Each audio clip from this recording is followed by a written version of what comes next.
CM KCR తన మీద ఉంచిన నమ్మకాన్ని నిలబెట్టుకుంటా అన్నారు. రాష్ట్ర బేవరేజెస్ కార్పొరేషన్ చైర్మన్ దేవి ప్రసాద్ సంస్థకు మంచి పేరు తెచ్చేటట్టు పనిచేస్తా అన్నారు. నాంపల్లి ఆబ్కారీ భవన్ల బేవరేజ్ కార్పొరేషన్ చైర్మన్ గా బాధ్యతలు తీసుకున్నారు దేవి ప్రసాద్. మండలి చైర్మన్ స్వామిగౌడ్, మంత్రి Padmarao, commissioner Chandravadan, MLC Bhanuprasad, TSPSC సభ్యుడు విఠల్ కార్యక్రమంలో పాల్గొని దేవి ప్రసాద్ ను అభినందించారు. ఇంకొందరు రాష్ట్ర మంత్రులు ఫోన్లో దేవి ప్రసాద్ కు విషెస్ చెప్పారు.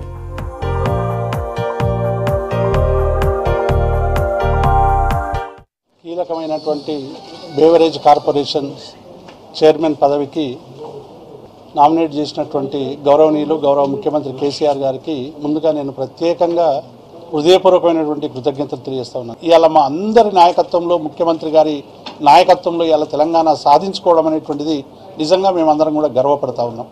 అందుకే ముఖ్యమంత్రి గారు ఈ బాధ్యత అనేటువంటిది పదవులు ముఖ్యం కాదు, మాకు అనేక సందర్భాల్లో కూడా ముఖ్యమంత్రి గారు చెప్తారు, ఎంత ఎత్తు ఎదిగినా అణిగి ఉండాలి, ప్రజలకి సరైనటువంటి పద్ధతిలో సేవలు అందించాలని ముఖ్యమంత్రి గారు చెప్పినటువంటి ఏ ఆశయ సాధన కోసమైతే ముఖ్యమంత్రి గారు ఈ పదవులు అప్పచెప్పిండో తప్పకుండా వారి ఆకాంక్షలకు అనుగుణంగా, వారి ఆశయాలకు అనుగుణంగా మరి తప్పకుండా పనిచేస్తామని ఈ సందర్భంగా వారికి ప్రత్యేకమైనటువంటి కృతజ్ఞతలు తెలియజేస్తా ఉన్నా. అలాగే క్యాబినెట్ మంత్రులు అందరూ కూడా మరి ఈరోజు అనేక మంది కొన్ని కారణాల వలన చాలామంది రకరకాల ప్రోగ్రాంలో ఉండడం వల్ల కొంతమంది రాలేకపోయారు. కానీ అందరూ కూడా మొత్తం క్యాబినెట్ మంత్రులు కానీ మిగతా ముఖ్యమైనటువంటి నాయకులందరూ కూడా ఇవాళ ఫోన్లో అందరూ కూడా శుభాకాంక్షలు తెలపడం అనేటువంటిది నేను నిజంగా గర్వపడతా ఉన్నాను.